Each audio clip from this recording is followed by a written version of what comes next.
Liit niya, no? Ayun na mga kuya, oh. Ang daming kuya niyan, ang dami. Ang daming magtatanggol sa'yo na. Na.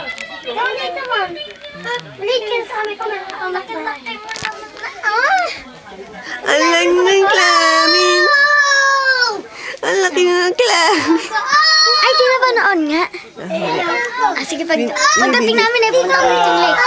Kilala na. Punta kayo tinlay ngayon. Rose. Binibidyo ko nga Ayun kayo. na mga kuya mo, oh. Pagtanggol nyo to, ha. Pag may umaway, ha. Ate Kay. Laki nga ng sugat ko dito eh. Kisa ka nadapa. Naglalaro kami ng cake, bigla ako na-slide. Naku po, lagi ka nang dadapa.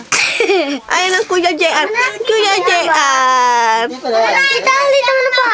Ang Kuya Amboy. Ay, Kuya Drew. Kuya Drew. Ah, pipicture ko.